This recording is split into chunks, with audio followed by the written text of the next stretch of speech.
Hello, it's good to have you with us. We are continuing our Bible study through the book of Psalms, and this week we are going to be looking at Psalm 31. I hope that you have been enjoying these Bible studies that we have been doing, alternating with myself and Michael Miller during this period of lockdown.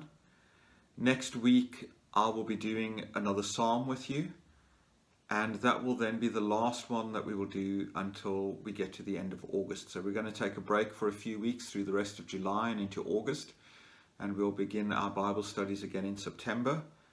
Our hope is that when that time comes along, that we will be able to meet together in our building in one of the rooms downstairs, and if there are still social distancing guidelines in place, then we will need to look at what is possible.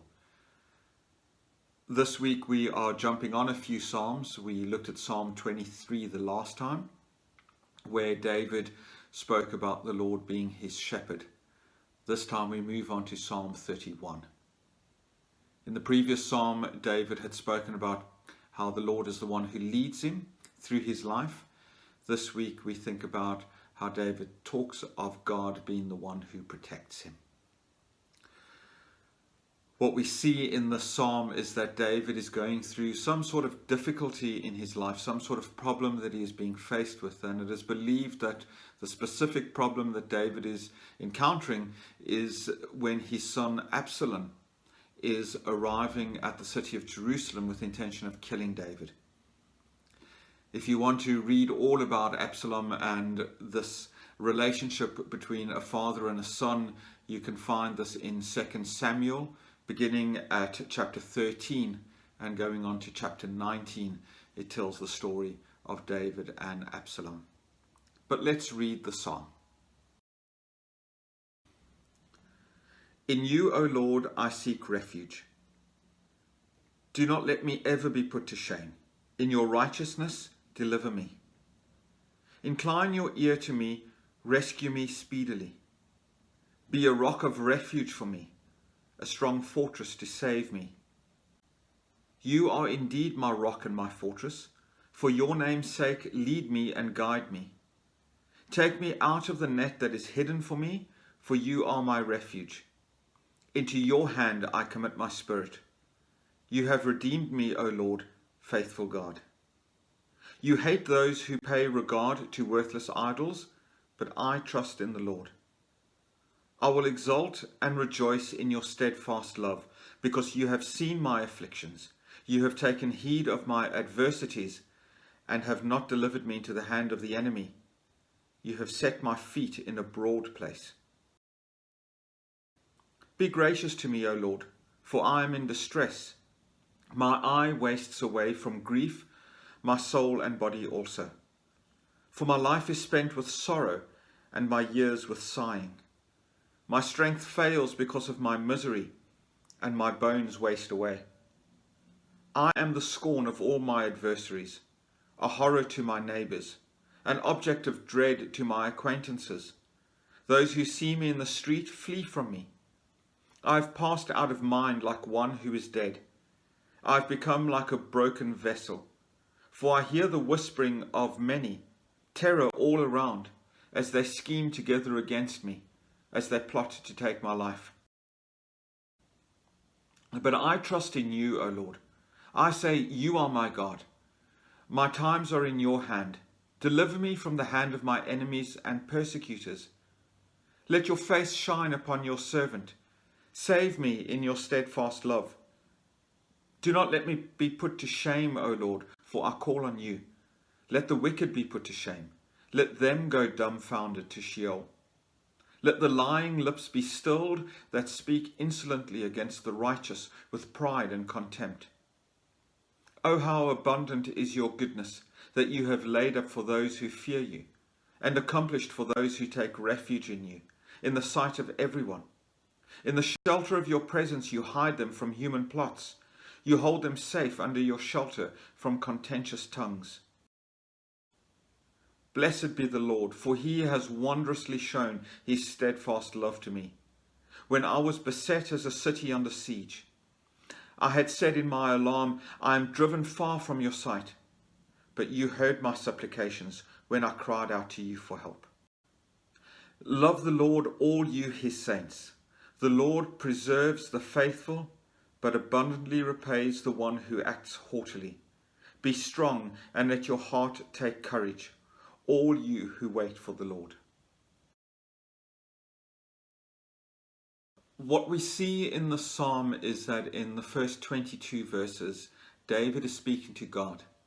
And then in the last two verses, verses 23 and 24, David then turns his words towards the people of God. David begins with an expression of confidence in God and God alone. In you, O Lord, I seek refuge. And then he ends the psalm by telling us that we can also put our trust in God and God alone. Be strong and let your heart take courage, all you who wait for the Lord. Now, this is a very long psalm, but what we do see when we look at it is that there is a repetition in the psalm.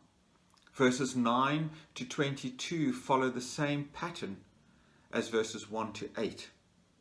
And what I mean by that is that both begin with an urgent prayer because of a desperate situation, and both sections then end with words of assurance that God does hear David's cries for help.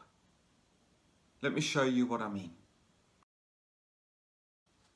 In verse 1, after stating his trust in God, David cries out to God for safety. Do not let me ever be put to shame. In your righteousness deliver me. Incline your ear to me, rescue me speedily. Be a rock of refuge for me, a strong fortress to save me. You are indeed my rock and my fortress. For your name's sake, lead me and guide me. Take me out of the net that is hidden for me, for you are my refuge. And then again in verse 9, we see David appealing to God. Be gracious to me, O Lord, for I am in distress. My eye wastes away from grief, my soul and body also. For my life is spent with sorrow and my years with sighing. My strength fails because of my misery, and my bones waste away. I am the scorn of all my adversaries, a horror to my neighbors, an object of dread to my acquaintances. Those who see me in the street flee from me. I have passed out of mind like one who is dead. I have become like a broken vessel. For I hear the whispering of many, terror all around, as they scheme together against me, as they plot to take my life. What David hints at might be going on in his life in the opening verses, he goes into greater detail in the second section. Many of us reading the psalm today might relate to some of the things that David is talking about. That feeling of hopelessness and helplessness. That feeling of being immobilized. That whatever is happening in our life means that we just do not feel as if we can face the day. In verses 9 and 10, David talks about how that anxiousness and that depression, how that worry and that fear that he's going through makes him feel completely immobilized. He says, I am in distress. My eye wastes away from grief. When David is talking about his eyes, he is talking about the ambition and the drive, the get up and go just seems to have got up and gone in David's life. He says, my body and my soul also feel this way. My strength fails because of my misery, and my bones waste away. David is just so caught up in what is happening in his life that he feels that if he just cannot go on. But even in the midst of all of that, David knows that God is there with him, that God is there to protect him, and God is there to help him. And so as David appeals to God, both of these appeals to God end with him stating that once again he places his trust in God. In verse 5, David writes the words that Jesus speaks on the cross. Into your hands I commit my spirit. And in verse 14, David stresses again, but I trust in you, O Lord. I say, you are my God. And then after pleading with God about his situation, about stating once again that he puts his trust in God, David then ends each section with confidence that God hears his prayer and that God will answer his prayer and that God will keep him safe, whatever his situation is that he finds himself in. In verses 7 and 8, David says, I will exult and rejoice in your steadfast love, because you have seen my affliction. You have taken heed of my adversities, and have not delivered me into the hand of the enemy. You have set my feet in a broad place. I was drawn to those last few words, you have set my feet in a broad place. I wondered what David meant when he spoke about a broad place. Was this something that David was familiar with? Was this a phrase that perhaps the ancient Israelites would have been familiar with? But when we look at other translations, we see that sometimes the phrase is, you have set my feet in a wider place, or a spacious place, or a safe place. What David is simply saying is that God has protected him, and where he finds himself is not in a place where he is hedged in by his enemies or feels threatened by his enemies, but rather that God has brought him to a place of safety.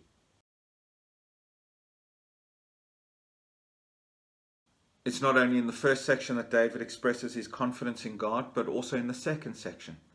And he does this in verses 19 to 22 when he says, Oh, how abundant is your goodness, that you have laid up for those who fear you, and accomplished for those who take refuge in you, in the sight of everyone. In the shelter of your presence you hide them from human plots, and hold them safe under your shelter from contentious tongues. Blessed be the Lord, for he has wondrously shown his steadfast love to me, when I was beset as a city under siege. I said in my alarm, I am driven far from your sight. But you heard my supplications when I cried out to you for help. David is confident that whatever his situation is, when he cries out to God, God will hear him, and God will answer him, and God will protect him.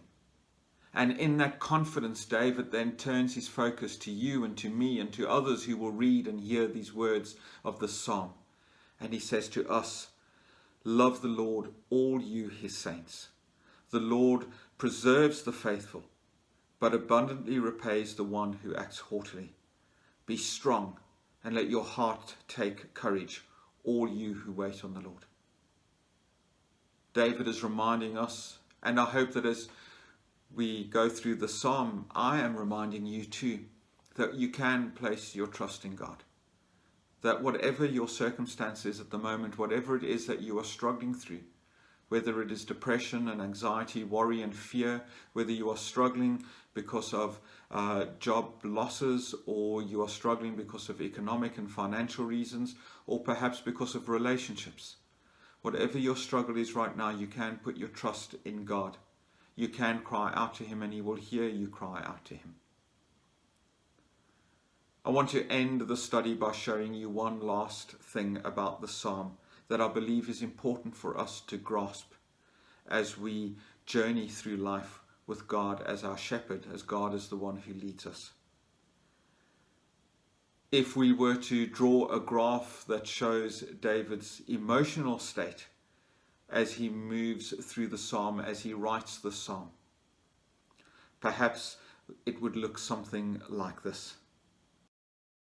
David moves from highs to lows and back again to high points throughout the psalm.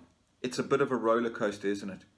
And isn't that a metaphor that we often use about our own lives? That life is a bit of a roller coaster.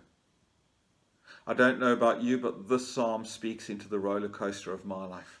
There are always ups and there are always downs. Here is the important message that I believe David wants us to know from this psalm. David begins from a high point. He begins by saying, I put my trust in God and God alone. And every time David's life takes a downward turn, whenever struggles comes his way, because he has put his trust in God right from the start, he knows with confidence that he can cry out to God and God will lift him up again. Because of his trust in God, when his life reaches a low point, he can cry out to God and God lifts him up again. And then another low point comes along and David knows that he can cry out again. But when we looked at that graph, the one thing that is really important for us to see is that the psalm and that graph, David's life, ends on a high point. It doesn't end down in the valley, but it ends up on the mountaintop. It ends at a point where he is confident and certain of God's presence in his life, and God has brought him out of the valley. And that's important for us to remember as well. For those of us who have chosen Jesus to be our shepherd, the one who leads us through valleys of shadows of death, but also alongside still waters and to green pastures, as we follow Jesus through the ups and downs in our life. When our life comes to an end, our life ends on a high point. Because we know that the struggles of this life pass away. That the struggles of this life are not what we have to endure for an eternity. But God's word tells us in the book of Revelation that there is a place where we will find ourselves at the end of our lives, a place where we will spend all of eternity, where there is no more death, nor sorrow, nor crying, no more pain, all the things that drag us down into the low points of life. There will be none of these things, and we will spend eternity in a high point because we have put our faith, our confidence, and our trust in Jesus Christ. If you are watching this video, this Bible study, and you find that life is just a series of ups and downs, but you have nobody that you can cry out to, nobody that you can put your trust in when you reach those low points, because you don't yet have that relationship with Jesus, I encourage you to think very seriously about that. I encourage you to cry out to him, because even if you are in a low point in your life, and unlike David, you didn't start from a high point of having your trust and confidence in God, it's not too late to put your trust in him. Even now, wherever you are in your life, whatever your circumstances are, you can cry out to him and he hears you. And he will lift you up and he will carry you through these difficult times. We're going to gather again next week to study the Psalms once more. And then we will take a break for a few weeks after that, and we will start up again in September. I hope that you do take care of yourself this week, that you keep yourself safe, that you keep those who are in your care safe. May God bless you, may God watch over you and protect you in all that you do this week. And I look forward to speaking and sharing with you again next week. God bless, take care, and goodbye.